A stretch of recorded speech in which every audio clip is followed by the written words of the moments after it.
Have you ever found yourself thinking, I never used to be this anxious? Or maybe, I don't know what's wrong with me, but I am feeling very overwhelmed by everything.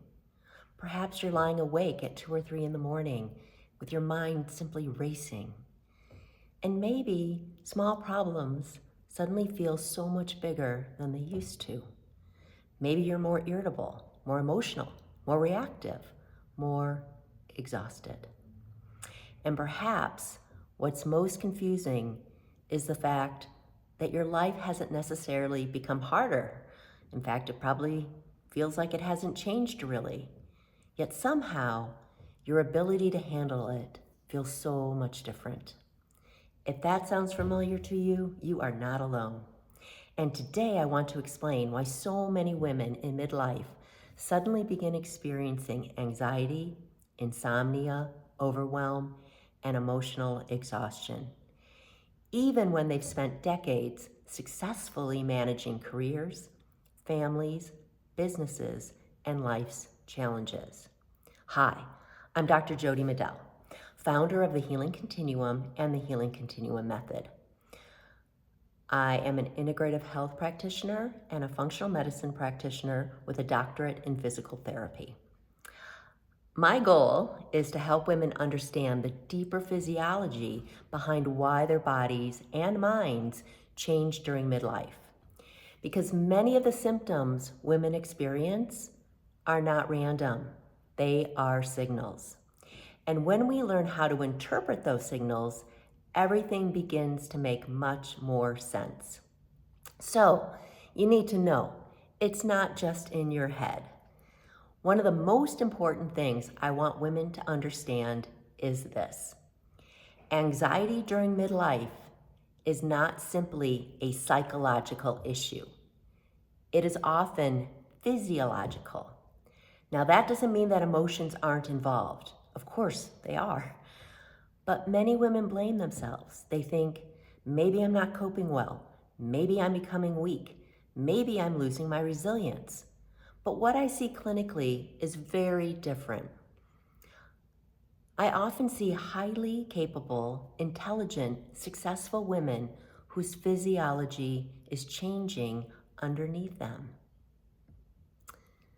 Now, there's a hormone connection in this. As women enter perimenopause and menopause, hormone levels begin fluctuating. And these fluctuations affect far more than the reproductive system alone. Estrogen, one of the hormones, influences neurotransmitters, brain function, mood regulation, sleep quality, inflammation, and stress resilience. Progesterone, another important hormone, has calming effects on the nervous system. Many women describe progesterone as nature's relaxation hormone. So when progesterone fluctuates, many women begin noticing increased anxiety, disrupted sleep, irritability, emotional sensitivity, decreased stress tolerance. This is not imagined. Again, it goes back to physiology. Also, the nervous system becomes more sensitive and is involved in this whole process. So this is where the nervous system becomes incredibly important to understand. Many women have spent decades operating at a very high level. They've been raising families, building careers, caring for others, solving problems, carrying enormous responsibility. For years, the body adapts, and it adapts super well. It compensates, it keeps going. But eventually, the nervous system begins losing some of its flexibility. What once felt very manageable now feels super overwhelming. The nervous system becomes more sensitive to the stressors it previously handled with ease. Not because you're failing, but because your adaptive capacity is changing. Blood sugar is also a piece in this puzzle, and this is one of the most overlooked contributors to anxiety. Many people, many women don't realize that blood sugar and emotional regulation are deeply connected.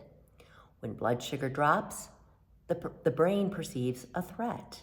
Stress hormones increase, cortisol increases, adrenaline increases, and symptoms may appear that feel remarkably similar to anxiety. You may experience shakiness, racing thoughts, irritability, poor concentration, increased stress sensitivity, and cravings. Many women think they have an emotional problem when part of the issue is actually, again, physiological. Cortisol also has a place in this. Many times cortisol gets labeled as the bad hormone, but cortisol isn't bad. It's truly essential. The problem occurs when the body is exposed to chronic stress for years. Over time, the stress response can become dysregulated. Many women tell me, I feel tired all day and wired all night. That's often a big clue that the body's natural rhythm has become disrupted. When cortisol patterns shift, sleep often suffers. And then when sleep suffers, anxiety increases. It becomes a cycle. And also today, we are overstimulated. I believe we are living in one of the most overstimulated periods in human history. Think about what your brain has to process every day. And this is just a short list. Emails, texts, social media, news, work demands, family needs, notifications, artificial lighting, constant information. The nervous system was never designed to process this level of input continuously.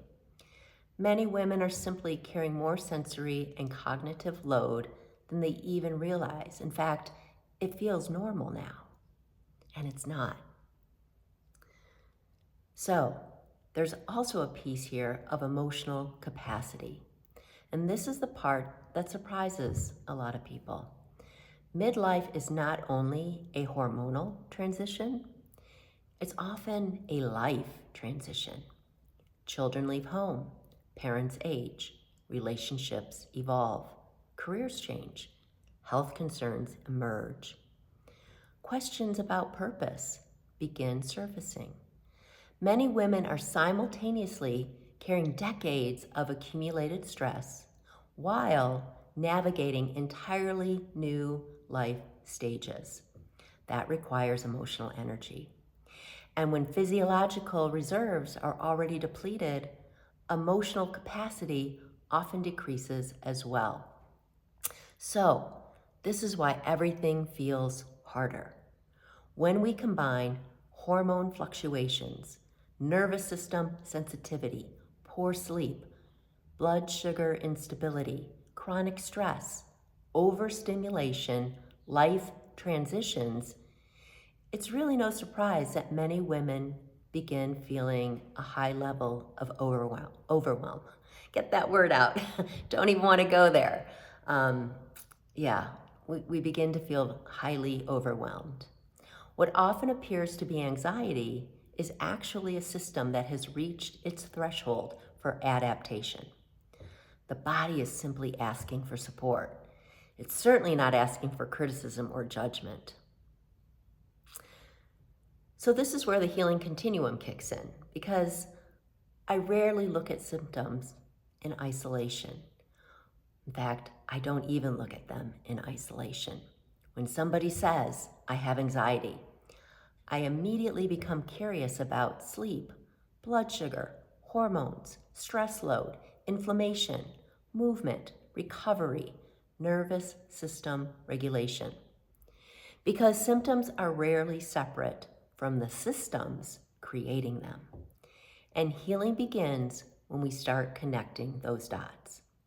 So, if you're experiencing anxiety, insomnia, overwhelm, emotional sensitivity, or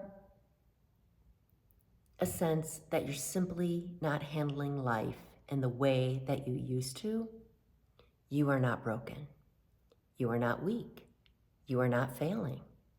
Your body is simply communicating with you. And often these symptoms are invitations from your body to you to understand your physiology in a deeper way than ever before.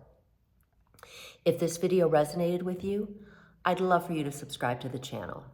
Every week, I share videos on nervous system regulation, midlife physiology, hormones, healing, the Healing Continuum method, and the Healing Continuum in general approach to health. And if you know another woman who feels overwhelmed by the changes happening in her body, please share this video with her. I think she'll find it helpful. Thank you for being here, and I'll see you in the next video.